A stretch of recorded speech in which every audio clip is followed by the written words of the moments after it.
Bon, écoutez ce que dit le Qatar à propos de ce qui s'est passé aujourd'hui. Esteban, écoutons un peu. Le président Trump a parlé avec son Altesse, l'émir. Il a condamné l'attaque et la position du gouvernement américain, affirmant qu'ils n'ont aucune connaissance de l'attaque ni aucune coordination à ce sujet. Eh bien, essentiellement, ce que disaient les États-Unis, c'est qu'Israël parle aux États-Unis et lui dit « nous allons attaquer ». Ils disent qu'on ne leur a pas dit où, donc je ne vois pas comment Donald Trump a supposé que c'était le Qatar. C'est ça le problème, Braxemon, parce que les États-Unis disent qu'Israël a dit qu'il allait attaquer le Hamas, mais sans préciser où. Non apparemment, mais il y a des soucis dans l'information. Pourquoi ? Il ajoute qu'ils ont prévenu le Qatar, pas lui directement, mais via le site web. La porte-parole, et ici nous avons mis la vidéo de cette personne. Actuellement, il dit ce qui suit. Mais nous avons mis cette personne, ce n'est pas lui, mais elle est la porte-parole, et ici nous vous avons mis la vidéo de cette personne. Il dit que c'était regrettable, que c'est un partenaire très proche des États-Unis, un allié qui en fait possède une base avec 10 000 soldats. Rien que ça, et en fait le Qatar a été attaqué par l'Iran. Vous vous souvenez ?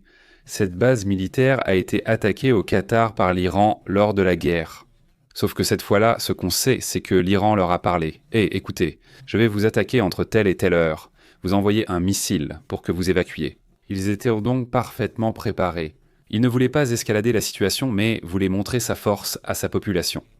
Non, c'est comme s'il leur avait lancé un petit missile, sans aller plus loin. Cette fois-ci, c'est bien une attaque contre, au final, des dirigeants d'un groupe terroriste. Il faut le dire comme ça, c'est ce qu'ils sont. N'est-ce pas ? Ils faisaient à la fête lors de l'attaque du 7 octobre. On a vu les images où ils étaient présents. Ils étaient en train de fêter. Eh bien, leur propre groupe était en train d'éliminer des civils, des familles à l'intérieur d'Israël. Nous ne devons pas non plus oublier cette partie. Et autre chose qu'il y a quelques jours, il y a eu une attaque à l'intérieur d'Israël, une attaque à Jérusalem spécifiquement. Et le premier jour, on n'a pas dit exactement de quel groupe il s'agissait.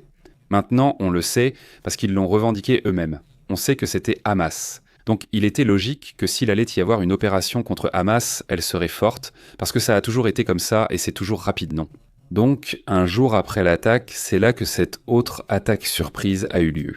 Ça oui, parce que personne ne s'y attendait au Qatar, tout le monde disait non, là-bas il ne va rien se passer, il n'y aura aucun mouvement. Et l'attaque a été menée de manière très précise en éliminant les chefs des 10 qui restaient du Hamas. En gros, ils ne les ont pas laissés, donc maintenant, ils sont presque sans structure. Ce groupe a été éliminé, en gros non, parce que maintenant il est confirmé qu'ils sont bien éliminés, apparemment non, parce qu'au début il y avait encore des doutes. Eh bien, ils sont restés après que d'autres leaders aient été éliminés en premier. Et ils étaient de moins en moins nombreux, de moins en moins.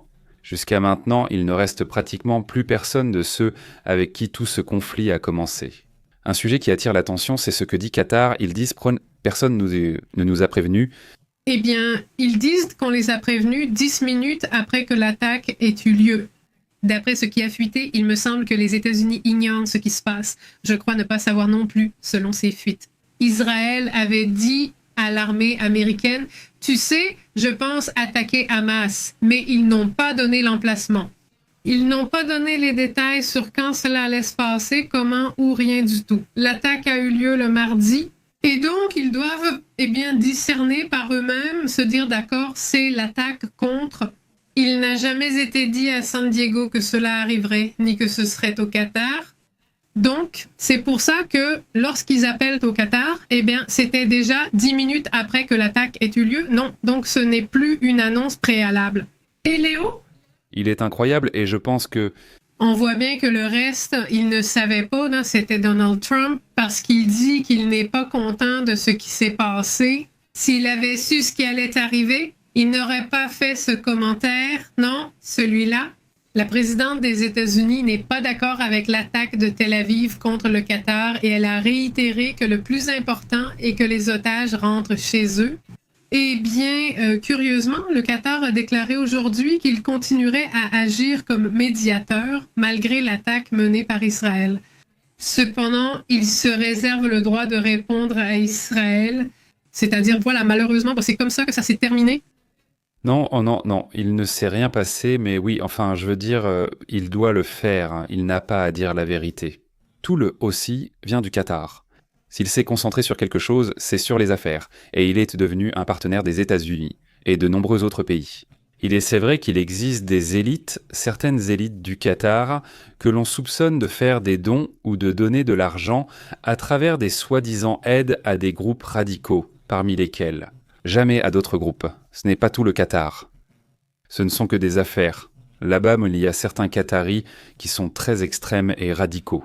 Donc je dis, c'est aussi une réalité. Mais en général, le Qatar, n'est pas concentré sur ces sujets, pas sur des questions de conflit. C'est vrai, je veux dire, s'il y en a quelques-uns un peu fous, ce qui sera intéressant ici, c'est de voir comment tu réagis. Ce que l'on pense qu'il va se passer, c'est qu'il va y avoir quelques sanctions économiques de la part du Qatar. Au final, il a les moyens et de nombreuses connexions. Et en plus, parce que, en ce moment, il y a beaucoup de pays, la France, l'Allemagne, même l'Espagne, etc., qui sont, mécontents de l'action ou des actions. Disons d'Israël, qu'Israël aussi. Il faut se rappeler que Netanyahou a cette stratégie, il exagère ce qu'il va faire, puis réduit légèrement ses propos au non. Après, tout paraît bien, on croit l'avoir convaincu d'être moins dur, mais en fait, la stratégie reste la même, comme toujours. C'est-à-dire, je vais tout prendre et l'envelopper, et en vérité, tu ne vas pas m'en prendre un petit morceau, c'est comme si c'était bien, je n'en prends pas tant, non, mais c'est comme ça. Ça a toujours été comme l'approche, la stratégie de ce Netanyahou, et je vois, que ça ne va pas aller plus loin. C'est-à-dire que non, le Qatar ne veut pas se mêler à ces problèmes-là. Ainsi, oui, ils se plaignent qu'un membre du gouvernement C'est Habria. perdu la vie. Ils vont sûrement exiger des compensations économiques ou autre chose, et ils vont sûrement les obtenir. C'est-à-dire, je ne pense pas qu'il y ait tant de problèmes de ce côté-là. Par contre, cela marque aussi la fin du Qatar en tant que négociateur. Ils n'ont pas aimé se retrouver au milieu de cette histoire. Mais c'est sûr qu'ils vont quand même continuer à jouer le rôle de médiateur. Il avait dit non, que ça allait encore se casser. Oui, parce que c'est déjà sorti qu'officiellement, ils ne voulaient pas s'en mêler. Et toi, d'où tu sors ça ? Il dit aussi que le Qatar refuse concernant Israël. Non. Le Qatar, c'est ce qu'il a dit, c'est-à-dire dans ses comptes. Alors je dis, je ne sais pas, il faudrait voir d'où ils sortent quoi ça, le Times of Israel. On le verra plus tard, mais ce matin, au moins, c'est ce qu'il a pu commenter. Qatar. Récemment, j'ai vu un autre rapport à ce sujet. Le Qatar refuse toute implication. En fait, il ne voulait pas être médiateur, c'est les États-Unis qui ont fait pression pour qu'il le soit. Les Qataris n'aiment pas ça parce qu'ils finissent toujours par être mal vus, c'est-à-dire qu'ils sont toujours ceux qui perdent, en gros. Parce que les gens sont toujours ainsi. Donc ce système de médiateur, c'était comme si tu étais en faveur de Hitgwonk, mais non, ce n'est pas forcément que tu sois en faveur de quelque chose. Tu es simplement médiateur. Et cette partie ne leur a pas apporté une bonne publicité, toute la publicité qu'ils ont investie pour la Coupe du Monde. Tout ça pour se faire avoir par un petit groupe de radicaux. Je trouve ça... Exactement, regarde. On dit que les États-Unis ont poussé le Qatar à ne pas arrêter cela. Oui, donc si eux vont continuer comme médiateurs, c'est à cause de la pression des États-Unis. Oui, parce qu'ils disent en gros qu'ils ont informé l'administration Trump et donc c'est là que les États-Unis mettent toute la pression pour que non. Eh bien, je ne veux pas que tu partes, je veux que tu continues à faire le même travail. Non. Voilà le problème. Qatar va continuer, il va continuer de force, essentiellement parce qu'il va demander une faveur à Trump, non ? Et il va lui demander une vraie faveur et il en tirera sûrement un bon deal, non ? Passons à d'autres sujets intéressants. Nous allons voir quelques images qui restent à montrer. Voilà ce qui se passe.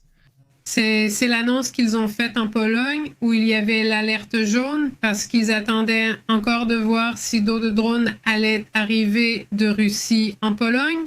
Nous avons aussi cette autre image. Ça fait aussi partie de ceux de là-bas. Exactement, de l'activité des drones qui ont survolé l'Ukraine et des attaques qui ont été lancées depuis la Russie.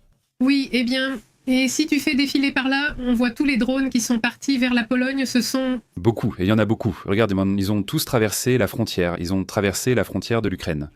Checklist, identifier les phrases clés, supprimer les répétitions, réduire les éléments non essentiels. On les compte ainsi 1 à 17. Au moins ici sur l'image, il y en a d'autres. En bas, ici, il y en a 1, 2, 3, 4, 5, 6, 7, 8. Et ici tu pars, n'est-ce pas ? Et tu comptes cela. Ceux qui ont commencé à traverser vers cette région avaient déjà eu des problèmes avec la Biélorussie récemment, avec un soi-disant drone qui avait traversé de ce côté-là. Et maintenant, avec la Russie, mais cette fois massivement, n'est-ce pas? Là, tu parles pas déjà de drones militaires, que c'est un autre sujet, c'était pas d'espionnage, mais bon, passons aux commentaires.